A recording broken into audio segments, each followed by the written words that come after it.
నమస్తే. Welcome to our channel. నేను మీ పద్మావతి. ఈరోజు మనతో పాటు సీనియర్ జర్నలిస్ట్ భరద్వాజ్ గారు ఉన్నారు. మరి ఆయనతో మాట్లాడి మరిన్ని విషయాలు తెలుసుకుందాం. మీరు కూడా చూసేసి. నమస్కారం సార్. నమస్తే సార్, మన డిప్యూటీ సీఎం పవన్ కళ్యాణ్ గారు సనాతన ధర్మాన్ని కాపాడాలి, మనమే రక్షించుకోవాలి అనే పదాలు ఏవైతే అంటున్నారో దానికి అనుగుణంగా ఆయన దేవాలయాల్ని దర్శించడం కావచ్చు, దేవాలయాల వైపు వెళ్ళడం కావచ్చు, రెండోది వచ్చేసి అక్కడ పర్యటించడంతో పాటు దేవాలయాల భూములకు సంబంధించిన విషయాల్లో కూడా ఆయన ప్రతి ఒక్కటి కూడా చాలా నిశీనంగా పరిశీలిస్తున్నారు. మరి ఇలాంటిది ఇప్పుడు పవన్ కళ్యాణ్ గారు దేవాలయాలు సనాతన ధర్మాన్ని మనమే కాపాడుకోవాలి, ఆ భూములన్నింటినీ కూడా మనమే రక్షించుకోవాలి అనే ఈ నిర్ణయాన్ని ఇంత కఠినంగా తీసుకోవడం మనం ఏ విధంగా చూడొచ్చు అంటారు? అంటే పవన్ కళ్యాణ్ అనటం వేరు. ఇప్పుడు కుంభమేళా సందర్భంగా ఇది ఒక డిమాండ్ గా ముందుకు వస్తుంది. అలాగే అమిత్ షా దగ్గరికి కూడా వెళ్ళింది డిమాండ్. అవును, అమిత్ షా ఆల్రెడీ ఒక ప్రతిపాదన ఉంది వీళ్ళ దగ్గర, సనాతన ధర్మ పరిరక్షణ సంస్థ ఒకటి పెట్టాలి అని జాతీయ స్థాయిలో ఒక ఆలోచన చేశారు ఆ మధ్య. ఆ ఆలోచన నేపథ్యంలో హిందూ ఆలయాల ఆస్తులని దేవాదాయ శాఖ కంట్రోల్లో ఉంటున్నాయి. అవన్నీ దేవాదాయ శాఖ కంట్రోల్లో కాకుండా ఆ ఆలయాల ట్రస్టీల పేరుతోనే ఉంటే బాగుంటుంది కదా. అంటే దేవాలయాల ఆస్తుల్ని ప్రభుత్వ వ్యవహారాలకు కూడా వాడేస్తున్నారు. అంటే దేవాలయాలకి ఇచ్చినటువంటి భూములు, అలాగే దేవాలయాల్లోకి వచ్చినటువంటి భక్తుల ద్వారా వచ్చే ఆదాయం, ఇవన్నీ కూడా ఇతర కార్యక్రమాలకు కూడా మరలిపోతున్నాయి అనేది ఒక గొడవ జరుగుతోంది చాలా కాలంగా. పవన్ కళ్యాణ్ మాట్లాడింది కూడా అదే దాదాపు. అది తరచూ ప్రస్తావనకు వస్తుంది.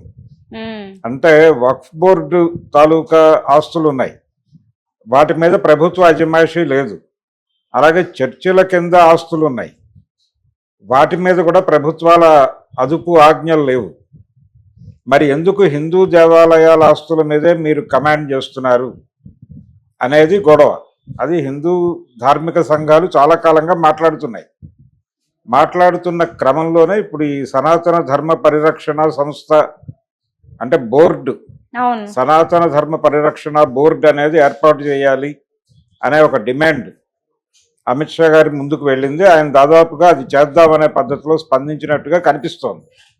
ఈ సనాతన ధర్మ పరిరక్షణ బోర్డు ప్రధాన ఎజెండా ఏమిటంటే దేవాలయాల ఆస్తులు దేవాలయాలకి తిరిగి ఇచ్చేసి దానిలో ప్రభుత్వ జోక్యం తగ్గించాలి అనేది వీళ్ళ ఆలోచన. ప్రభుత్వ జోక్యం తగ్గించడం అనేది చాలా కాలంగా డిమాండ్ ఉంది. ఇది ఒక రకంగా ఎన్టీ రామారావు గారి టైంలో, ఆయన సీఎంగా ఉన్న రోజుల్లో ఒక ఎండోమెంట్ యాక్ట్ తీసుకొచ్చాడు.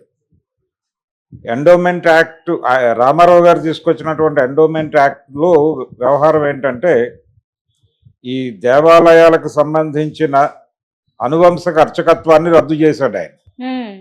అనువంశక అర్చకత్వాన్ని రద్దు చేసి, అలాగే దేవాలయాలకు సంబంధించినటువంటి రిక్రూట్మెంట్లు అన్నీ కూడా గవర్నమెంటే నిర్వహిస్తుంది, ప్రభుత్వం ఇక్కడ కూడా రిజర్వేషన్లు అమలు చేస్తుంది, ఇక్కడ కూడా అన్ని వ్యవహారాల్లోనూ ప్రభుత్వమే నిర్ణయం తీసుకుంటుంది, ఇంకెవరికి ఏ సంబంధాలు ఉండకూడదు అనేది ఆయన తీసుకొచ్చినటువంటి ఎండోమెంట్ యాక్ట్లో ప్రధానమైన అంశాలు.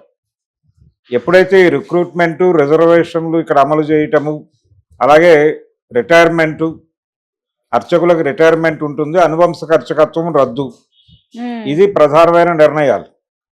ఈ నిర్ణయాలకు వ్యతిరేకంగా ఆ రోజుల్లో అలంపూర్లో ఒక నరసింహస్వామి గుళ్ళో అర్చకుడిగా పనిచేస్తున్నటువంటి ఒక ఆయన గర్భగుడిలోనే ఉరేసుకుని చనిపోయాడు. ఎన్టీఆర్ తీసుకొచ్చినటువంటి ఈ ఎండోమెంట్ యాక్ట్కి నిరసనగా అది బాగా సెన్సేషన్ అయింది. ఆ టైంలో అర్చక సంఘాల వాళ్ళు అందరూ కోర్టులోనే ఆశ్రయించారు. ఫైనల్గా వైఎస్ రాజశేఖర రెడ్డి సీఎం అయిన తర్వాత ఆ కేసు సుప్రీంకోర్టులో వీళ్ళకి అనుకూలంగా జడ్జిమెంట్ వచ్చింది. ఎవరికి? అర్చక సంఘాలకు అనుకూలంగా జడ్జిమెంట్ వచ్చింది. ఆ తర్వాత రామారావు గారి ఎండోమెంట్ యాక్ట్ పక్కకి వెళ్ళిపోయింది.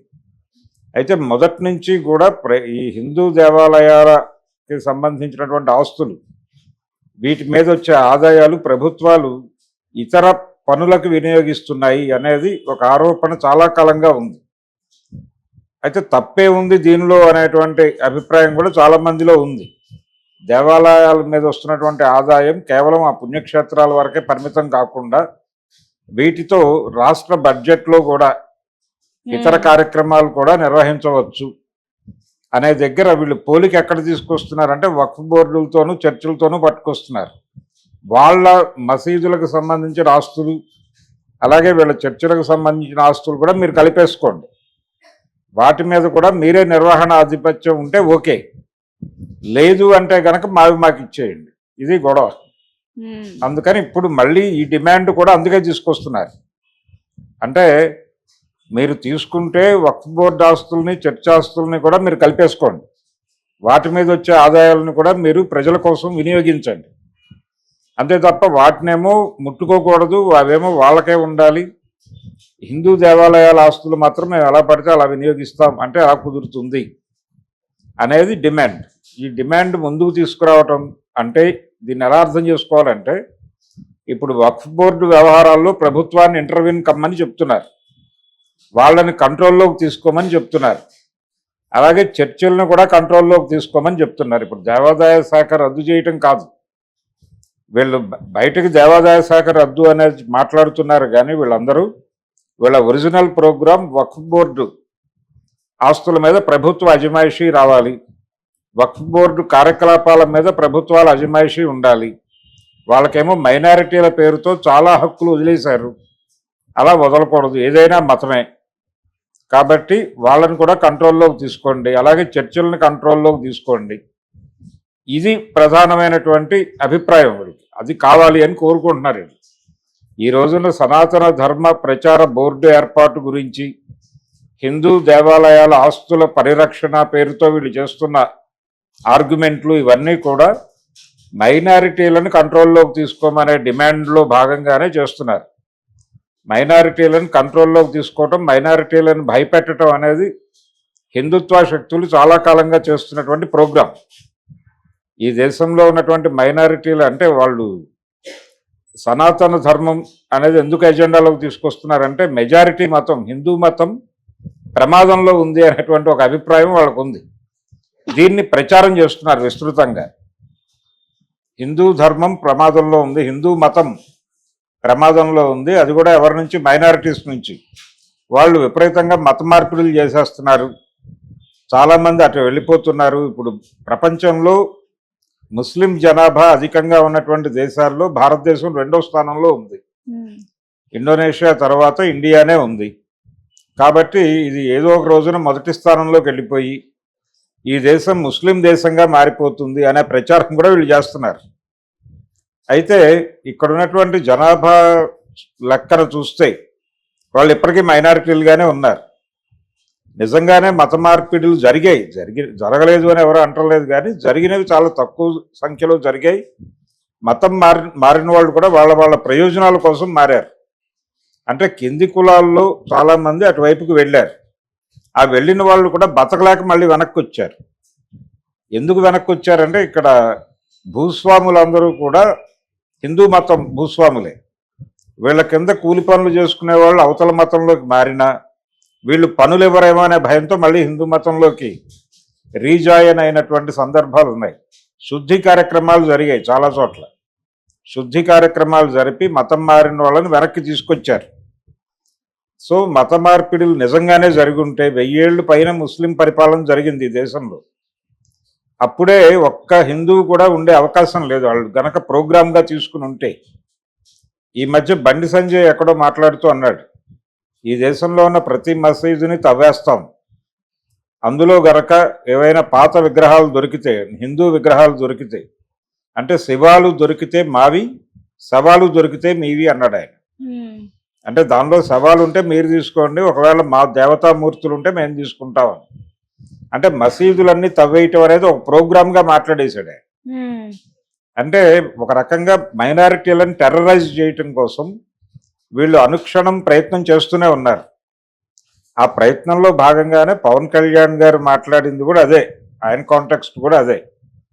పవన్ కళ్యాణ్ కూడా చాలా ఓపెన్గా ఆయన హిందూ ధర్మ పరిరక్షకుడిగా మారిపోయి, పర్టికులర్గా ఆ రోజున తిరుమలలో ప్రసాదంలో వాడుతున్నటువంటి నెయ్యి కలుషితమైంది అనే గొడవ దగ్గర ఆయన ప్రాయశ్చిత్త దీక్ష చేశాడు. ఈ ప్రాయశ్చిత్త దీక్ష ప్రోగ్రాం ఇది ఎందుకంత బలంగా చేశారు అంటే చాలా స్పష్టంగా అంతకు ముందు ఉన్నటువంటి ముఖ్యమంత్రి క్రైస్తవ మతానుయాయి. అందుకని అది ఒక రకంగా క్రైస్తవాన్ని టార్గెట్ చేయటమే ఆయన చేసినటువంటి ప్రాయశ్చిత్త దీక్ష.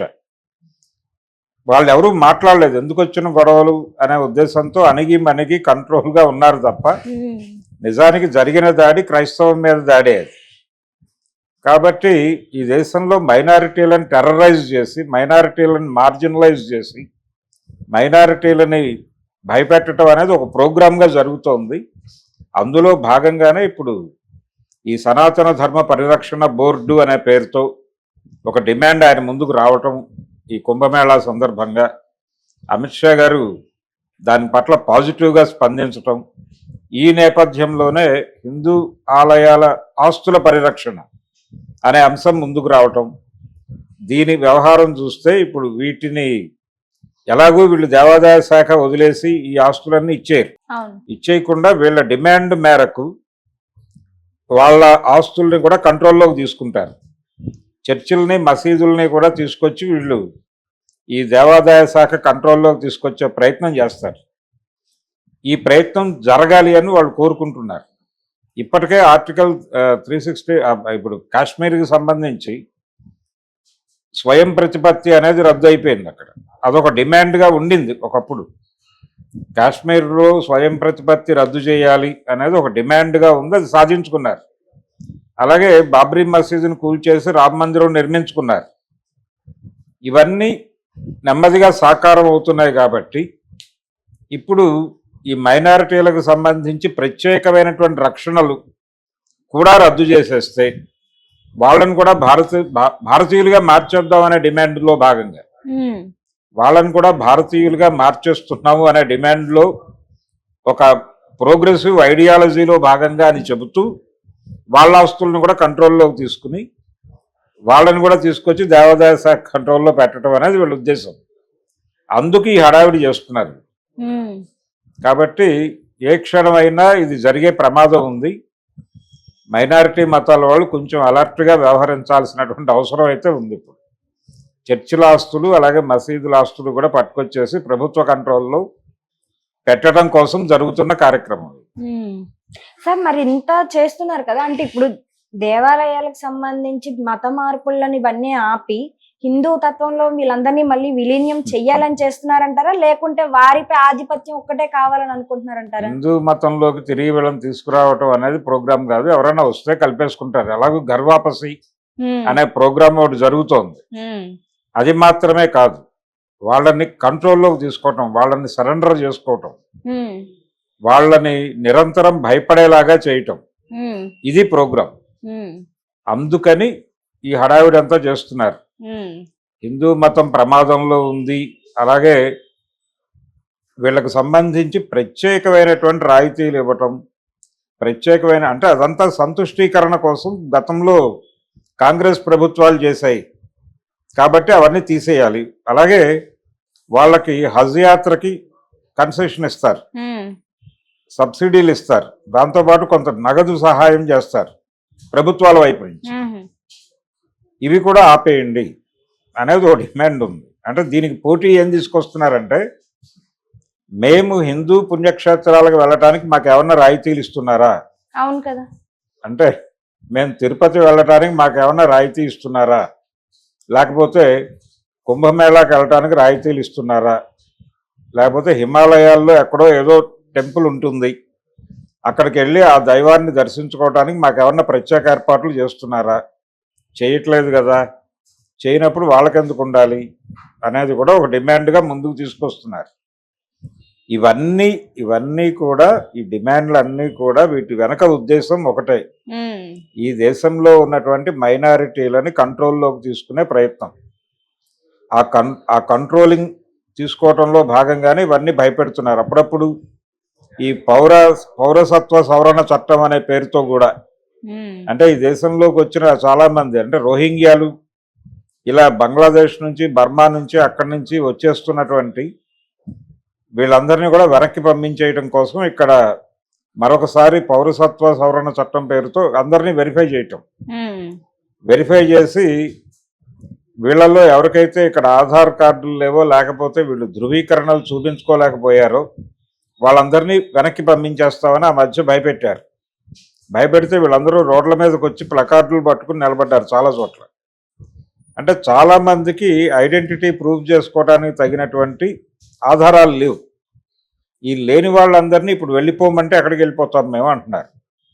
ఇప్పుడు మొన్నే చూసాం మనం సైఫ్ అలీ ఖాన్కి సంబంధించినటువంటి వాళ్ళ పూర్వీకుల తాలూకా ఆస్తులు, అంటే ఇక్కడ నుంచి వీళ్ళ బంధువులు పటోడి రాజవంశానికి చెందినటువంటి వ్యక్తి అతను. ఆయన పూర్వీకులు ఇక్కడ ఆస్తులు వదిలేసి వెళ్ళిపోయారు, ఈ దేశం వదిలి కొత్తగా ఏర్పడినటువంటి పాకిస్తాన్కి వెళ్ళిపోయారు.